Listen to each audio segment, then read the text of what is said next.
आज ठेकेदार पकोड़े तलने में मजबूर हो गए हैं, समोसे बना रहे हैं, पकोड़े भी खिलाएंगे और मुर्गा भी आपको खिलाएंगे। एक बार तो खाया आपने भी। उनको दौड़ाया जा रहा है, वो गिर रहे हैं, लड़कियां गिर रही हैं। जिस तरीके से आप इसकी पैरवी कर रहे हैं, मैं आपके साथ कभी खड़ा नहीं हो सकता। और एक मंत्री महोदय तो कभी आरएसएस बुरी लगने लग पड़ती है, वीर सावरकर बुरे लगने लग पड़ते हैं, वंदे मातरम बुरा लगने लग पड़ता है। चलिए, भारतीय संस्कृति और सनातन पर इस तरीके से आक्रमण मत कीजिए, ये मैं आपसे निवेदन करना चाहता हूं। आप हमारे से बहुत सीनियर है। प्रदेश सरकार की जो ट्रेजरी होती है वो पूरी तरह से बंद है, उसका तो हवाला ही नहीं हो रहा है, जिक्र ही नहीं हो रहा है। तो 275 में तो ग्रांट इन एड का जिक्र हुआ है और 280 में फाइनेंस कमीशन का जिक्र होता है। जो वित्त आयोग है ये तो केंद्र सरकार की कठपुतली है, जिनके दफ्तरों से फाइलें निकल करके गलत यूटिलाइजेशन सर्टिफिकेट जो है विभागों के माध्यम से केंद्र को केंद्र पोषित योजनाओं के दिए गए हैं। यह सबसे बड़ा अपराध है, यह सबसे बड़ा अपराध है। माननीय सभापति महोदय, आप घर के मुखिया हैं, हिमाचल प्रदेश के मुखिया हैं। इस व्यवस्था को ठीक करना यह सबसे पहले आपका काम है, यह आपकी जिम्मेवारी है। आप यहां पर यह संकल्प लाए तो यहां पर रिसोर्स मोबिलाइजेशन की भी बात करते। मैं एक ही बात जानना चाहता हूं कि एडवाइजर का क्या काम है। सेवानिवृत्त अधिकारी मुझे एक बताइए जिन्होंने हिमाचल प्रदेश के हित में दिल्ली में जाकर के किसी विभाग में हिमाचल प्रदेश का पक्ष रखा हो। इतने अधिक एडवाइजर लगा दिए, चेयरमैन लगा दिए। अगर हमने लगाए हैं तो आर्थिक संकट में आप गुजर रहे हैं। माननीय सदस्य श्री विपिन सिंह परमार जी।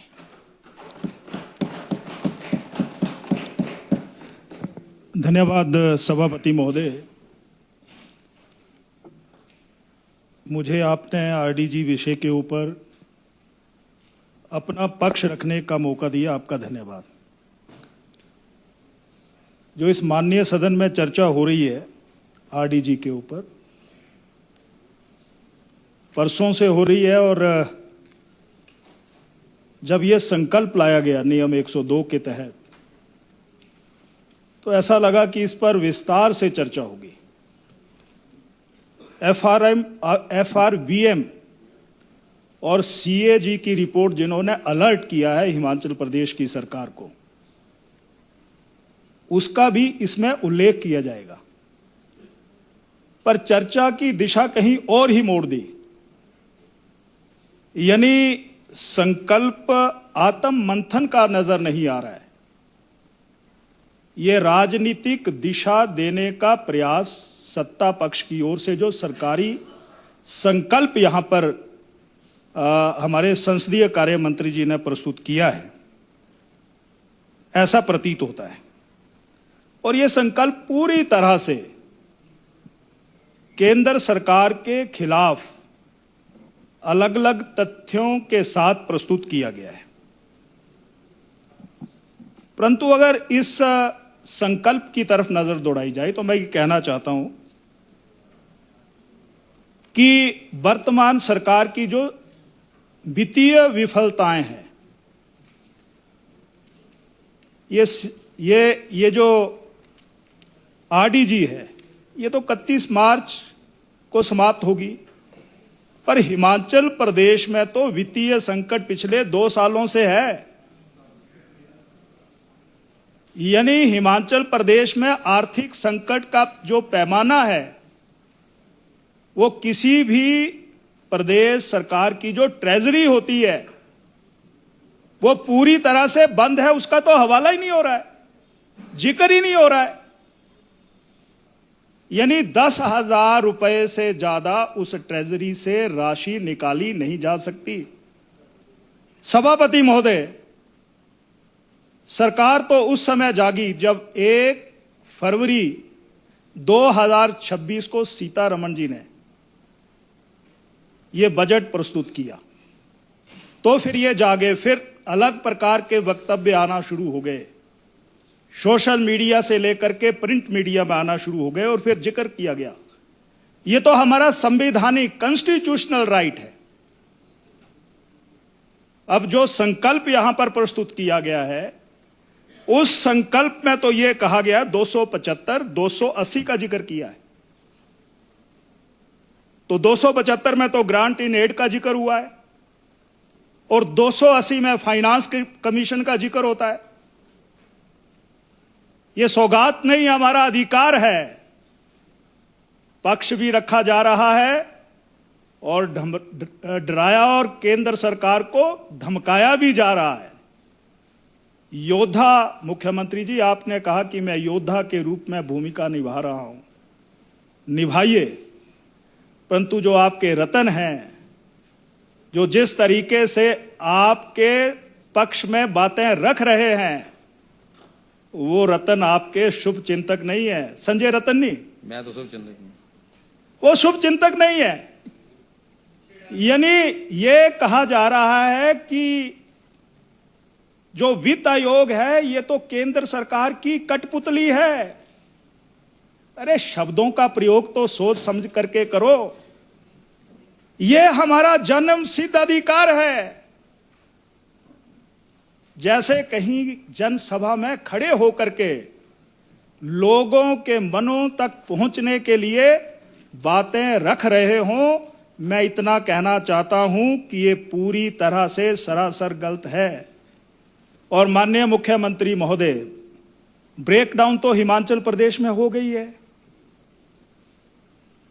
10,000 करोड़ रुपए के जो यूटिलाइजेशन सर्टिफिकेट हैं, उसका भी केंद्र सरकार ने नोटिस लिया है।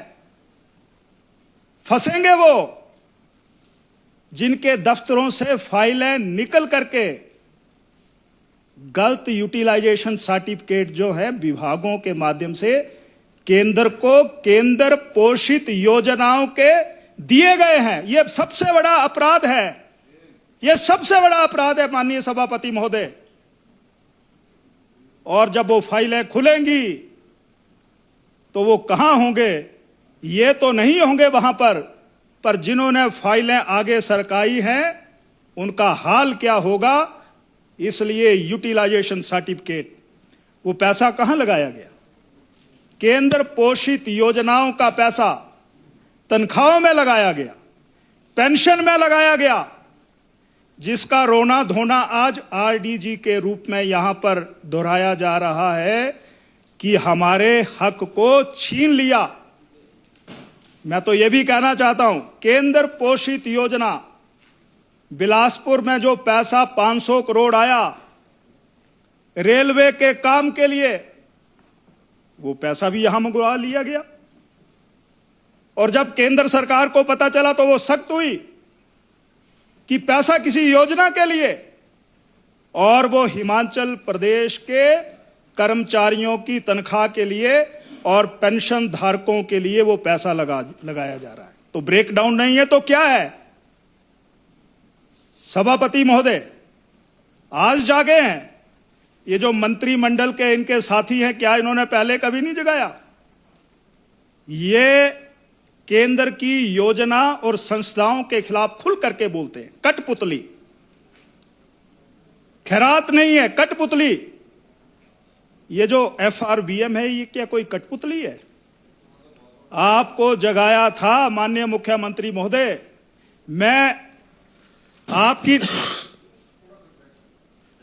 सुन लीजिए मेरी बात, उसके बाद बोल लेना। नहीं, बोल लेना। आपने कंक्लूड करना है।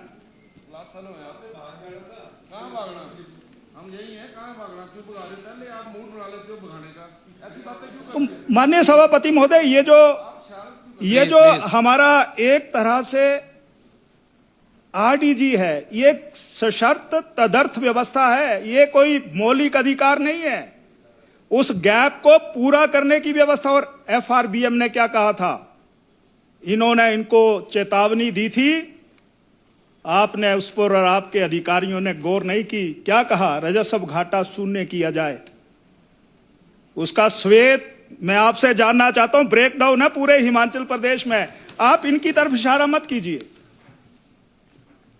राजस्व घाटा शून्य नहीं हुआ। और राजकोषीय घाटा 3% के भीतर रहना चाहिए, उसके ऊपर प्रयास नहीं हुआ। और राज्य का कर्जे पर निर्भरता से बाहर निकलना चाहिए, उस पर भी प्रयास नहीं हुआ। और FRBM ने चेतावनी दी थी आपको, शायद इसीलिए आपने ट्रेजरी बंद कर दी। उन्होंने राजस्व घाटा 2023 में 5,559 करोड़, रेवेन्यू डेफिसिट जो है वो 2.68% और फिजिकल डेफिसिट जो है वो 5.43% और डेबिट जो है रेशो वो 40% से अधिक थी। अध्यक्ष महोदय, इसलिए आप कहां पर सोए हुए थे, कहां पर आप बैठे हुए थे? और CAG की रिपोर्ट ने इनको चेतावनी दी है। अध्यक्ष महोदय, इन्होंने कहा है RDG के बावजूद घाटा 2022 और 23 में आपकी सरकार आ गई थी 9.377 करोड़ था और फिर भी रेवेन्यू डेफिसिट 6,336 करोड़ था। ये मैं आपका जिक्र कर रहा हूं, आपको उत्तर देना है। और 2023 और 24 में RDG 23-24 की बात कर रहा हूं, 8,058 करोड़ मिला था और फिर भी रेवेन्यू डेफिसिट जो था वो 5,559 करोड़ था। और कैग ने आपको क्या चेतावनी दी है, मैं उसको भी इस माननीय सदन में रखना चाहता हूं। कैग ने क्या कहा है? उन्होंने, आप केंद्र सरकार की ओर बार बार इशारा कर रहे हैं, परंतु केंद्र सरकार की योजनाओं से जो पैसा मिल रहा है, अध्यक्ष महोदय मुझे आप जरूर समय देंगे, ये मैं आपसे अपेक्षा करता हूं। अभी आपका समय चल तो रहा है। मैं ये कहना चाहता हूं कि उन्होंने चेतावनी दी, कैग ने, उन्होंने कहा कि केंद्र से आई हुई पैसे का आप ठीक समय पर यूसी नहीं दे रहे हैं और जल्दबाजी में जो आपसे निर्णय लिए गए, जिन्होंने भी करवाए फाइनेंस डिपार्टमेंट ने, 10,000 के झूठे यूसी दिए गए और केंद्र सरकार से मिले 31.85 करोड़ का उपयोग आप नहीं कर सके। ये ऑन रिकॉर्ड है। नहीं, आप सिर मत हिलाइए ना आप। और शिक्षा, स्वास्थ्य, कृषि और परिवार कल्याण जो महत्वपूर्ण विभाग है, जहां पर बड़े दावे ठोके जा रहे हैं, और मेरा भी नाम लिया कि जब आप स्वास्थ्य मंत्री थे तो क्या किया। मैं उन विषयों को बाद में कभी रखूंगा, पर इतना जरूर कहना चाहता हूं कि शिक्षा क्षेत्र में लगभग 510 करोड़ रुपया कम खर्च हुआ। ये मैं रिकॉर्ड में लाना चाहता हूं ठाकुर साहब। और कृषि विभाग में 216 करोड़ रुपया जो केंद्र पोषित योजनाएं हैं उनका कम खर्च हुआ और परिवार कल्याण विभाग में 150 करोड़ रुपए जो खर्च ही नहीं हो सका और 2,990 यूसी प्रमाण पत्र अभी भी लंबित हैं जो आपने नहीं दिए। तो ये सरकार का हाल है। और उसी FRBM और वित्त के संबंधित जो योजनाएं उनको कह रहे हैं, केंद्र सरकार को कह रहे हैं कि ये तो कठपुतली हैं। ये RDC से जुड़ा हुआ मामला भाई साहब। माननीय मुख्यमंत्री जी, RDC से जुड़े हुए सारे बातें मैं क्यों नहीं बोलूंगा। तो माननीय अध्यक्ष महोदय, मैं ये कहना चाहता हूं कि इस हिमाचल प्रदेश की जो आर्थिक सेहत है उसको ठीक करने के लिए केंद्र सरकार चिंतित है, परंतु इनको चिंता नहीं है। ये जो हमारा RDG है ये तो 31 मार्च को समाप्त होने वाला है, परंतु मैं एक बात जानना चाहता हूं मुख्यमंत्री महोदय, आप हिमाचल प्रदेश का दौरा करते हैं, आपने श्री जयराम ठाकुर जी के समय के शुरू किए गए संस्थानों को क्यों बंद किया? और जब आपकी हुकूमत आई तो आपने अपनी इच्छा के अनुसार, अपनी सुविधा के अनुसार आपने दफ्तर खोल दिए। आपने हिमाचल प्रदेश की जो जन कल्याणकारी योजनाएं हैं, यहां कहा जा रहा है कि जब आपकी सरकार थी तो आपने क्या किया? आपके ही स्वास्थ्य मंत्री ने कहा है कि हिमकेयर कार्ड की 700 करोड़ रुपए की देनदारियां लंबित हैं। हिमाचल प्रदेश में मुझे अभी हाल में ही एक व्यक्ति का टेलीफोन आया, फैक्टर 4 हीमोफीलिया से वो पेशेंट ग्रसित है। मैंने स्वास्थ्य विभाग के बहुत बड़े उच्चाधिकारी से फोन पर बात की, उनका फोन मुझे वापस नहीं आया। कालिया साहब ने ठीक कहा है कि हम अधिकारियों को टेलीफोन करते हैं, पता नहीं उनके दिमाग में क्या चल रहा है। वो बच्चा जो पीड़ा उसके शरीर में है, परंतु वो 14,000 रुपए का इंजेक्शन आपके विभाग दे नहीं पा रहा है। मैं ये कहना चाहता हूं कि तमाम श्री विक्रम ठाकुर जी के विभाग की कोविड के समय मुख्यमंत्री जी ने एक योजना शुरू की थी, और वो थी कि हिमाचल प्रदेश को मुख्यमंत्री स्वावलंबन योजना शुरू की जाए, इत्यादि इत्यादि। हिमाचल प्रदेश की गरीब बच्चियों की शादी के लिए मुख्यमंत्री कन्यादान योजना ऐसी शुरू की जाए, पर आज सारी की सारी वो योजनाएं बंद पड़ी हुई हैं। ये मैं कहना चाहता हूं, ये वित्तीय कुप्रबंधन है, और इस वित्तीय कुप्रबंधन के कारण यहां पर शोर मचाया जा रहा है, और शोर भी इस तरीके से मचाया जा रहा है कि भाई उसके लिए हम दोषी है। आप घर के मुखिया हैं, हिमाचल प्रदेश के मुखिया हैं। इस व्यवस्था को ठीक करना ये सबसे पहले आपका काम है, ये आपकी जिम्मेवारी है। आप यहां पर ये संकल्प लाए तो यहां पर रिसोर्स मोबिलाइजेशन की भी बात करते। ये जो रिसोर्स मोबिलाइजेशन में 3 साल बीत गए, खड्डों और नदियों की हालत क्या है? आप बनाइए ना कोई उस पर नीति बनाइए। मैंने होली उतराला का जिक्र किया था, एनएच में उसको डालिए, नेशनल हाईवे और सीआरएफ में उसको डालिए। यानी होटल से हट करके ग्रीन पैच जहां पर है, एडवेंचर टूरिज्म, स्कीइंग इत्यादि अनगिनत हिमाचल प्रदेश की संभावना की तलाश हिमाचल प्रदेश में है। सूखे हुए पेड़ जंगलों में, खड्डों नदियों के किनारे पड़े हैं, करोड़ों रुपए के हैं, उसके ऊपर सरकार की कोई भी योजना नहीं है। आप देखो, आप कुछ लेना तो चाहते हैं, पर कर्ण बन करके कह रहे हैं कि मैं चक्रव्यूह से निकल करके शौर्यवान के रूप में यह साबित करूंगा। याद रखना, जो आपके सलाहकार हैं वो आपके माननीय अध्यक्ष महोदय, यहां पर भाई सुरेश जी 25 मिनट बोल करके चले गए। आप 18 मिनट हो गए। 25 मिनट बोल करके चले गए। 18 मिनट नहीं, आप ये बजट स्पीच आ गई ना। नहीं, बजट क्यों है जी? अब ये वाले अगला पार्ट, ये एफआरबीएम से जुड़ा हुआ मामला है, ये कैग से जुड़ा हुआ मामला है, तो माननीय और बर्निंग इशू है। तो माननीय अध्यक्ष महोदय, मैं ये कहना चाहता हूं कि सरकार की क्रेडिबिलिटी पूरी तरह से समाप्त हो चुकी है, और जो पॉलिटिकल एडजस्टमेंट्स हैं, मैं एक ही बात जानना चाहता हूं कि एडवाइजर का क्या काम है? सेवानिवृत्त अधिकारी मुझे एक बताइए जिन्होंने हिमाचल प्रदेश के हित में दिल्ली में जाकर के किसी विभाग में हिमाचल प्रदेश का पक्ष रखा हो। रिटायरमेंट के बाद तनख्वाह भी, पेंशन भी मिल रही है, और उसके बाद कोठियां भी हैं, गाड़ियां भी हैं, पर वो हिमाचल प्रदेश के हितैषी नहीं है, वो समय गुजार रहे हैं। मैं एक बात और कहना चाहता हूं, माननीय अध्यक्ष महोदय, इतने अधिक एडवाइजर लगा दिए, चेयरमैन लगा दिए। अगर हमने लगाए हैं तो आर्थिक संकट में आप गुजर रहे हैं, और आपको अभी तो पेंशन और तनख्वाह देने के लिए, और माननीय अध्यक्ष महोदय, हम विधायकों को विधायक निधि मिलती है। मुख्यमंत्री जी ने कहा कि मैं विचार विमर्श करूंगा, उसके लाले पड़े हुए हैं। हमने वायदा किया हुआ है, हमने कमिटमेंट की हुई है, वो पैसा कहीं नहीं है।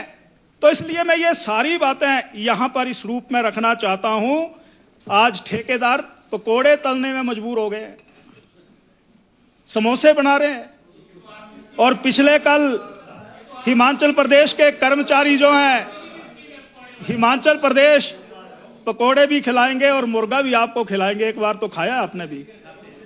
तो मैं ये कह रहा हूं कि हिमाचल प्रदेश के हजारों पेंशन धारक जो पेंशन के बेनिफिट्स हैं, मेडिकल रिम्बर्समेंट है, उसको लेकर के ताल ठोक रहे हैं। और वो कह रहे हैं कि हमारे जो बेनिफिट्स हैं वो मिलने चाहिए। नौजवान कहा गया था कि आपको रोजगार देंगे, पर 5,000 रुपए में पशु मित्र रखे जा रहे हैं। वहां पर पशु मित्र के साथ साथ वहां पर कृषि मित्र रखे जा रहे हैं, वन मित्र रखे जा रहे हैं। और मुझे अध्यक्ष महोदय 5 मिनट का समय दे, मैं कंप्लीट कर रहा हूं। तो मैं ये कहना चाहता, प्लीज सर, 20 मिनट हो गए आपके। प्लीज सर, तो मैं ये कहना चाहता हूं कि उनको दौड़ाया जा रहा है, वो गिर रहे हैं, लड़कियां गिर रही हैं। तो ये आरडीजी से इसका संबंध है कि नहीं है? तो आप हिमाचल प्रदेश को पूरे देश में विकसित राज्य के रूप में लाना चाहते हैं। आधार जो है वो ठीक नहीं है, हिमाचल कंगाली की ओर बढ़ रहा है। मुझे जयराम ठाकुर जी का भी वो समय याद आ रहा है जब हिमाचल प्रदेश आबाद हो रहा था। वो आपके लिए है, मैं अपने मुंह से नहीं बोलूंगा, आपने बोल दिया। माननीय अध्यक्ष महोदय, इसको रिकॉर्ड पर जरूर लाना। आबादी से इन्होंने, आबाद से इन्होंने ही कहा अपने मुंह से। तो आबाद क्या होता है? आबाद वो होता है जहां पर चाहे वो किसान है, चाहे वो बागवान है, चाहे वो युवा और नौजवान है, चाहे वो गरीब कल्याण है। कोविड जैसी घातक बीमारियां आई तो उसमें से भी श्रद्धेय नरेंद्र मोदी जी ने देश के आगे खड़े होकर के जीवन रक्षक के रूप में काम किया। और कोरोना के समय पूरे देश में अगर कोरोना से लड़ने का बढ़िया प्रमाण पत्र दिया तो वो भाजपा और श्री जयराम ठाकुर की सरकार को दिया। ये भी मैं इसमें रिकॉर्ड में लाना चाहता हूं।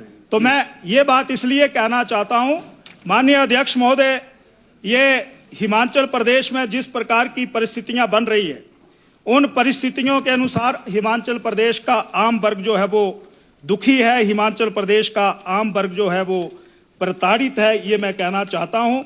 और यहां पर हमारे कहा जा रहा है कि बड़ा भारी कर्जा ले लिया। खैर, कर्जे की बात तो मैं माननीय हमारे नेता प्रतिपक्ष जी ने बड़े विस्तार से यहां पर रखी है, परंतु इतना जरूर कहना चाहता हूं कि केंद्र की सरकार ने हमेशा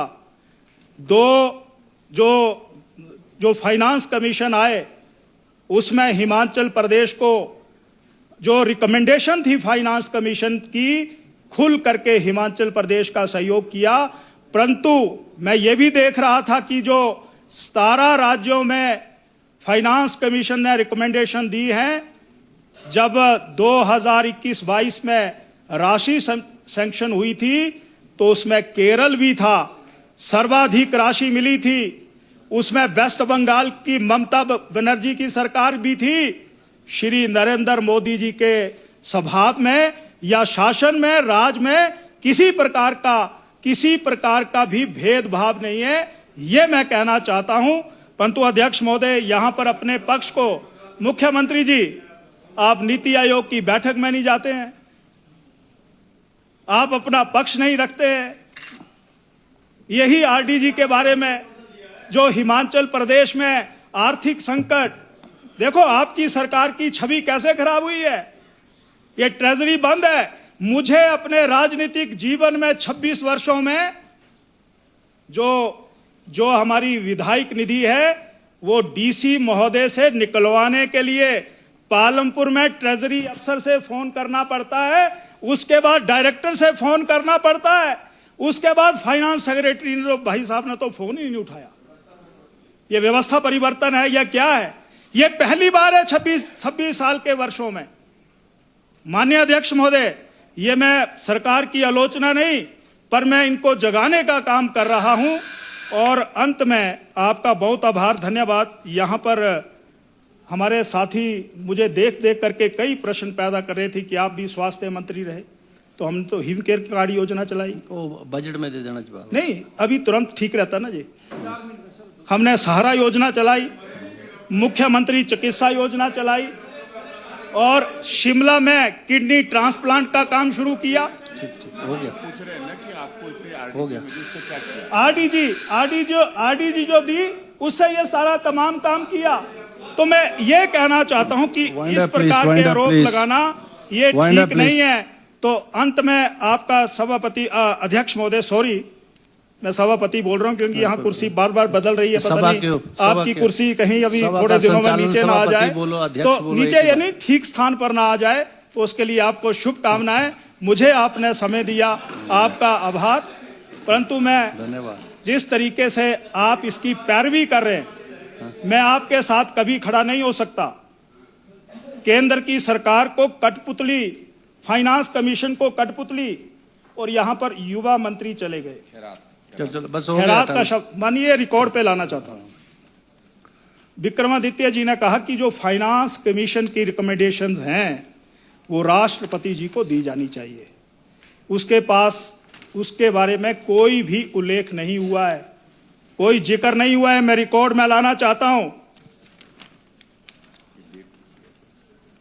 16th finance commission submits report on to president Draupadi Murmu ji, और ये 17 नवंबर 2025 को प्रस्तुत हुई है। ये रिकॉर्ड में लाना चाहता हूं, और फोटो भी साथ में है। विक्रमादित्य जी पता नहीं कहां चले गए, व्यस्त हैं आजकल, और मैं ये पढ़ करके सुनाना चाहता हूं। नहीं चलो नहीं हो कैसे गया जी? आ गया, रिकॉर्ड पर आ गया आपका। उन्होंने मना किया कि संवैधानिक संस्थाओं का अपमान है, और एक मंत्री महोदय तो कभी आरएसएस बुरी लगने लग पड़ती है, वीर सावरकर बुरे लगने लग पड़ते हैं, वंदे मातरम बुरा लगने लग पड़ता है। चलिए चलिए परमार साहब, हो गया हो गया। तो मैं ये पढ़ रहा हूं कि जब भी कोई वित्त आयोग अपनी सिफारिशों को लोकसभा में ले जाता है तो उससे पहले महामहिम राष्ट्रपति जी को मिलने जाते हैं। वहां जाकर राष्ट्रपति जी को रिपोर्ट दी जाती है और उसके बाद संसद में लेख जी की जाती है। आज मुझे एक भी तस्वीर दिखाई नहीं दी। ये माननीय जो हमारे विक्रमादित्य जी हैं उन्होंने ये कहा है। पढ़िए, आपका स्टाफ होगा, वैसे आप भी पढ़े लिखे आदमी हैं, तो वहां पर ये मैं बताना चाहता हूं कि 16वें वित्त आयोग का प्रतिनिधि मंडल महामहिम राष्ट्रपति जी को मिलने गया था। अभी तो ये सिफारिशें लोकसभा के अंदर ले गई हैं और केंद्रीय वित्त मंत्री श्रीमती निर्मला सीतारमण जी ने इस रिपोर्ट को अपने बजट भाषण के दौरान पढ़ा है। तो अध्यक्ष महोदय, ये सारी बातें संक्षेप में मैंने यहाँ पर रखने का प्रयास किया है। आपका बहुत बहुत आभार, धन्यवाद। परंतु ये जो ट्रेजरी की पोजीशन है इसको मुख्यमंत्री जी सुधारिए, और माननीय महोदय, भारतीय संस्कृति और सनातन पर इस तरीके से आक्रमण मत कीजिए। ये मैं आपसे निवेदन करना चाहता हूँ। आप हमारे से बहुत सीनियर है।